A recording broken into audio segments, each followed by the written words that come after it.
ஓம் முருகா போற்றி, கந்தா போற்றி, கடம்பா போற்றி, கதிர்வேலா போற்றி.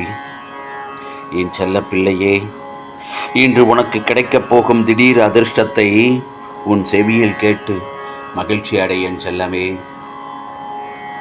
இந்த முருகப்பெருமானிடம் நீ எதுவும் சொல்ல வேண்டாம். என்ன நடந்து கொண்டிருக்கிறது என்பதை நான் பார்த்து கொண்டுதான் இருக்கிறேன். எதை பற்றியும் யோசிக்காமல் நான் கூறுவதை மட்டும் கவனமுடன் கேட்டுக்கொண்டிரு. எது வேண்டுமானாலும் நடக்கட்டும், என்ன வேண்டுமானாலும் நடக்கட்டும், எதுவரை போகின்றதோ அதுவரை போகட்டும். இப்போது நடப்பதையெல்லாம் பார்த்து பயந்து கூடாது. இப்போதும் நடக்கும் நிகழ்வுகளை பார்த்து எந்த முடிவுக்கும் வந்துவிடவும் கூடாது. இன்றல்ல நேற்றல்ல பல ஜென்மங்களாக உன்னை பார்த்து வருகிறேன். உனக்கு எது சிறந்தது என்று எனக்கு நன்றாக தெரியும் செல்லவே. உன் பாதையை நீ மறந்தாலும் நான் உன்னை சரியான வழியில்தான் செல்ல வைக்கிறேன். என் அனைத்து யோசனைகளையும் சோதனைகளையும் உன் மனவேதனைகளையும் இன்றுடன் உன்னை விட்டு மறையப் போகிறது. ஆம், யோசனை என்று சொன்னேன் அல்லவா? நீ யோசித்துக் கொண்டிருக்கும் பல கஷ்டமான நிகழ்வுகளைத்தான் அப்படி சொல்கிறேன். எல்லாம் மறைந்து போகப் போகிறது என்று. அதேபோல் உன் எதிர்கால வாழ்க்கையை நீ எதிர்பார்ப்பது போலத்தான் அமையப் போகிறது. இப்பொழுதுதான் என் செல்ல பிள்ளையின் முகத்தில் ஒரு மலர்ச்சியை நான் பார்க்கிறேன். இப்போதெல்லாம் ஒரு நாள் போவது ஒரு யுகமாக போகிறது என்று புலம்புகின்றாய். நான் இதுவரை எத்தனை யுகங்களை பார்த்திருக்கிறேன் தெரியுமா? உன்னை போன்ற எத்தனை பேர் வந்தார்கள் போனார்கள். ஏன் இனியும் கூடத்தான் வரத்தான் போகிறார்கள். அவர்களில் பெரும்பாலானோர் கூட இப்படித்தான் உன்னை போல புலம்பி தவித்தார்கள். ஆனால் ஒரு சிலரோ எல்லாவற்றையும் எதிர்த்து போராடி இந்த முருகப்பெருமானின் துணை கொண்டு எல்லா கர்மாவையும் கழித்து நின்றார்கள். புலம்பிக் கொண்டு ஓடி ஒளிந்தவர்கள் இன்னும் புலம்பிக் கொண்டேதான் இருக்கிறார்கள். ஆனால் அதை எதிர்த்து நின்றவர்கள் என் துணையோடும் மகிழ்ச்சியோடும் வாழ்ந்து கொண்டிருக்கிறார்கள். அதேபோல்தான் என் செல்லமே, நீயும் தோல்விகளையும் கஷ்டங்களையும் கண்டு ஓடி ஒளியக்கூடாது. தைரியமாக எதிர்த்து போராட பழகும். இந்த ஜென்மத்தில் கடமைகள் அனைத்தையும் இந்த ஜென்மத்திலேயே முடித்துவிட வேண்டும். அதற்காக எதிர்வரும் கஷ்டங்களை எதிர்த்து போராட மனதை பக்குவப்படுத்திக் கொள்ள வேண்டும். முடியாத போதெல்லாம் நான் உன் அருகில் இருந்து உன்னை வெற்றி பெறச் செய்வேன். ஆம், எப்போதும் என்னை நினைத்து கொண்டிரு, அதுவே போதும். பூஜை செய்ய வேண்டும் என்கிற அவசியமே இல்லை. நீ என்னை மனதார நினைத்தாலே போதும். மனதார நம்பி நினைக்க வேண்டும். அப்போது என் பலம் உனக்குள் ஊடுருவி உனது கஷ்டங்களை தவிடுபொடியாக்கிவிடும். உனக்கு எதிராக செயல்படுபவர்களையும் உனக்கு துன்பம் நினைப்பவர்களையும் நிர்மூலமாக்கிவிடும். உனது விருப்பங்கள் நிறைவேற எப்போதும் என்னை நோக்கி பிரார்த்தனை செய்து கொண்டே இரு.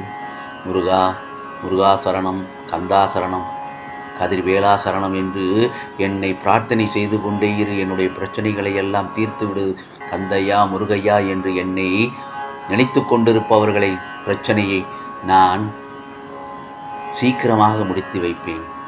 உன் பிரச்சனையை உன் பிரார்த்தனை மூலமாகத்தான் முடித்து வைப்பேன். ஏனென்றால் பிரார்த்தனைக்கு அவ்வளவு சக்தி உண்டு. நான் உன் வாழ்வில் நுழைவதற்கும் பிரச்சனைகளை தீர்ப்பதற்கும் எந்த அனுமதியும் தேவையில்லை. நான் நுழைவதற்கு கதவு எதுவும் தேவையில்லை. எனக்கு வடிவம் என்று எதுவும் கிடையாது. நான் எங்கும் எப்போதும் நிறைந்திருக்கிறேன். தம்முடைய பாரத்தை என்மேல் போட்டுவிட்டு என்னுடன் ஒருவர் ஒன்றிவிட்டால் அவருடைய உலக சம்பந்தமான சகல விஷயங்களையும் உன் முருகப்பெருமான் நான் பார்த்துக் கொள்வேன். அப்படியாகத்தான் உன் வாழ்க்கையை நான் என் கையில் எடுத்துக்கொண்டேன். உனக்கு நன்மை செய்தே தீர வேண்டும் என்ற ஒரு முடிவிற்கும் வந்துவிட்டேன். இது நாள் வரை நான் உனக்கு ஒன்றுமே செய்யவில்லை என்று மட்டும் நினைத்து விடாதே. நீ ஒவ்வொரு நிமிடத்திலும் உன்னை பாதுகாத்து அதற்கான தக்க வழியை உனக்கு அமைத்து கொடுத்து கொண்டிருக்கிறேன். அதை நீயும் மனப்பூர்வமாக உணர்ந்திருப்பாய்.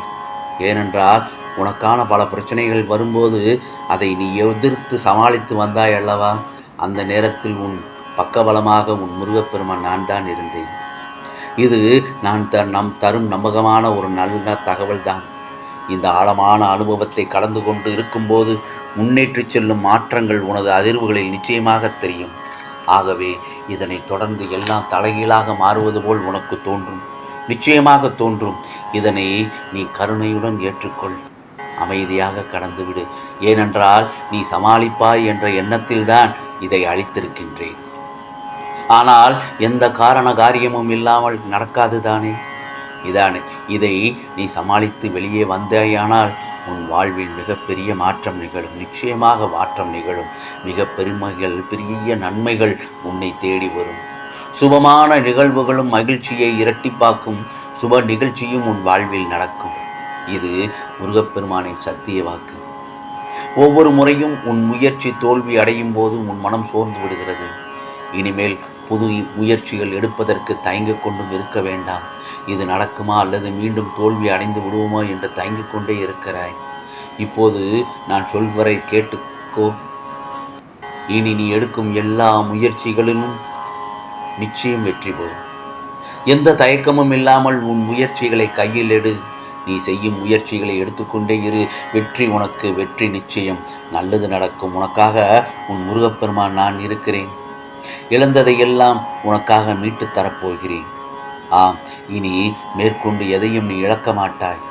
இழக்க விடவும் மாட்டேன்.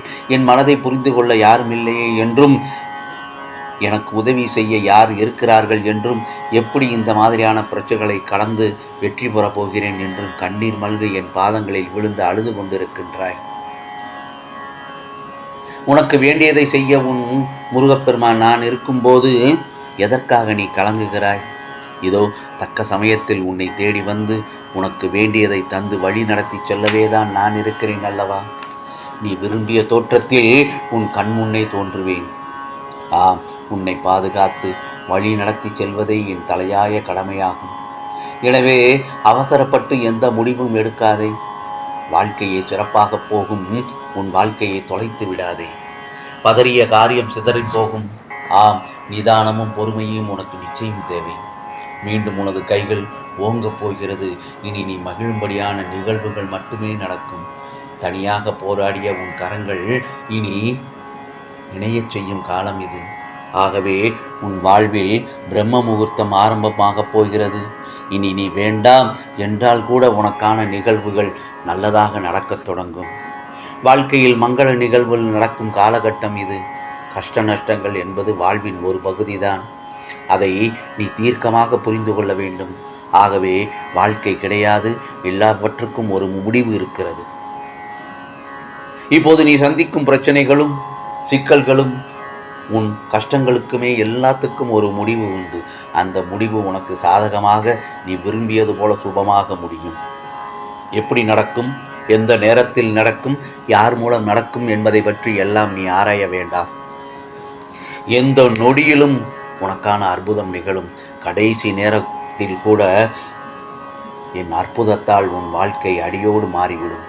ஆகவே எனது வாக்கை கேட்டு நம்பிக்கையோடு தைரியமாக இரு. உனக்கானது நிச்சயமாக நல்லது நடக்கும். ஓம் முருகா போற்றி, கந்தா போற்றி, கடம்பா போற்றி, கதிர்வேலா போற்றி, அறுவடை வீடு கொண்ட முருகா போற்றி. ஓம் சரவண பவ, ஓம் சரவண பவ, ஓம் சரவண பவ.